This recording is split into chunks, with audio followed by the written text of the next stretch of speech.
Title দেখেই বুঝতে পারছেন আজকে কি নিয়ে আলোচনা করব। আমরা ভিডিও আপলোড করি, ভিডিওতে ভিউ হয় 200, 300, 500, এর অধিক যায় না।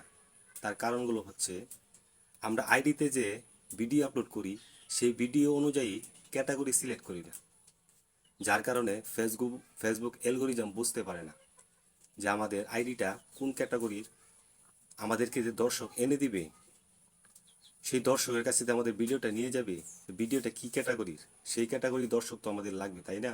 তাই ফেসবুক বুঝতে পারে না যে আমাদের আইডিটা কোন ক্যাটাগরিতে। প্রথমে কি করতে হবে, আমাদের আইডিটা সুন্দর একটা ক্যাটাগরি সিলেক্ট করতে হবে। আপনি যে বিষয়ে ভিডিও তৈরি করেন সেই বিষয়ে আপনি ক্যাটাগরি সিলেক্ট করবেন। আপনি যদি রান্নাবান্নার ভিডিও তৈরি করেন, তাহলে রান্নাবান্নার ভিডিও করার জন্য কোন ধরনের ক্যাটাগরি আছে সেই ক্যাটাগরি অনুযায়ী একটা ক্যাটাগরি সুন্দর করে সিলেক্ট করবেন। তাহলে আপনি যদি এই রান্নাবান্নার ভিডিওটা ফেসবুকে আপলোড করেন, তাহলে ফেসবুক অ্যালগরিদম যারা এইগুলা রান্নাবান্নার ভিডিও পছন্দ করে তাদের কাছে এই ভিডিওটা নিয়ে যাবে।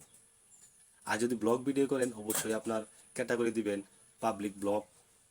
আপনি যখন ব্লগ ভিডিও আপলোড করবেন, তো ফেসবুক অ্যালগরিদম সেই ভিডিওটা যারা ব্লগ ভিডিও পছন্দ করে তাদের কাছে নিয়ে যাবে। আর যদি আপনি শুধুমাত্র একটা ক্যাটাগরি দিয়ে মিক্সিং ভিডিও করেন, তাহলে ফেসবুক অ্যালগরিদম সে বুঝতে পারে না যে কী বিষয়ে কোন ধরনের অডিয়েন্স আপনার কাছে নিয়ে আসবে। তাই সুন্দর একটা ক্যাটাগরি সিলেক্ট করে তারপর ভিডিও আপলোড করুন, প্রথম নাম্বার। দ্বিতীয় নাম্বারটা হচ্ছে ক্যাটাগরি অনুযায়ী ভিডিও আপলোড না করা। এই যে আপনি ক্যাটাগরি দিচ্ছেন একটা, ভিডিও আপলোড করতেছেন আরেকটা, ফেসবুক অ্যালগরিদম বুঝতে পারে না, যার কারণে আপনার ভিডিও তো 200-300 উপরে ভিউ হয় না। 3 নাম্বার, ভিডিও অনুযায়ী ভিডিওর ভিতরে কথা না বলা। আমরা ভিডিও তৈরি করতেছি একটা, কথা বলতেছি অন্য। যেরকম অনেক ভিডিও দেখবেন করতেছে রান্না বান্নার ভিডিও, আবার সে ভিডিওর ভিতরে বলতেছে উক্তি অথবা ইমোশনাল কথা। যেরকম জীবনে উন্নতি করতে চাইলে নিখুঁত পরিশ্রমের শহরে, কিন্তু সে কি করতেছে, রান্না করতেছে। যার কারণে ফেসবুক অ্যালগরিদম বুঝতে পারে না যে আপনি কি করতেছেন, রান্না করতেছেন করতেছেন না ইমোশনাল উক্তি দিতেছেন। ফেসবুক অ্যালগরিদম কিন্তু বর্তমানে এআই দ্বারা নির্ধারিত। আপনার ভিডিও আপলোড করার সাথে সাথে কিন্তু সে বুঝতে পারে যে আপনার ভিডিওতে কি আছে। তাই ভিডিও আপলোড করার সময় অবশ্যই যে কাজ করতেছেন সেই অনুযায়ী ভিডিওতে কথা বলবেন। যদি রান্না করেন রান্নার বিষয়ে কথা বলবেন, যদি খেলাধুলা করেন খেলাধুলার বিষয়ে কথা বলবেন, অন্য কিছু বলবেন না। বললে আপনার ভিডিওতে ফেসবুক অ্যালগরিদম ভিউ এনে দিবে না। চতুর্থ নাম্বার হচ্ছে সময় নির্ধারণ না করে ভিডিও আপলোড করা।